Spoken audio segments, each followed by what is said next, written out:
இந்த ஏடிஜின்ற விஷயம் வந்து ஒரு ட்ரஸ்ட்டுக்கு வந்து ரொம்ப முக்கியமான விஷயமா இருக்கு. ஏன்னா நிறைய பேர் அதை டொனேஷன் கொடுக்க விரும்பும் பொழுது அவங்க வந்து அதை வந்து அவங்க டொனேஷனு ஒரு உதவி பண்றதுக்காக டொனேஷனையும் கொடுத்து அதுக்காக வரியும் கட்டத்தை வந்து அவங்களுக்கு 2 சுமை அவங்களுக்கு.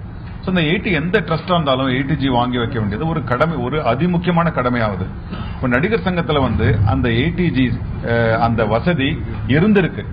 ஆனால் 2 வருடங்களை வந்து அவங்க தொடர்ச்சியா சரியான கணக்கு சமர்ப்பிக்கப்படாததுனால அவங்க ஏடிஜியை கேன்சல் பண்ணிட்டாங்க.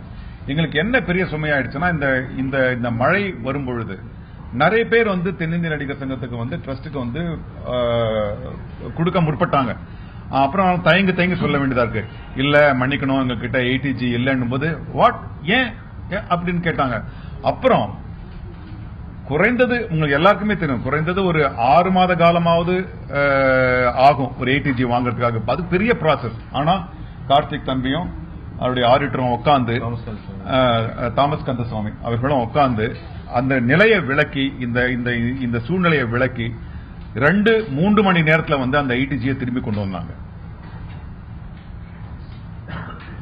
சோ ஏன் அது இப்ப வந்து பழைய நிர்வாகம் ஏன் அது பண்ணலன்ற நான் கேள்வி வைக்கிறத விட எங்களால் இதை வந்து இந்த அவசர காலகட்டத்தில் இந்த ஏடிஜியை திரும்பி கொண்டு வரத முடிஞ்சதுன்றதான் நான் உங்களுக்கு தெரிவிக்க விரும்புறேன்.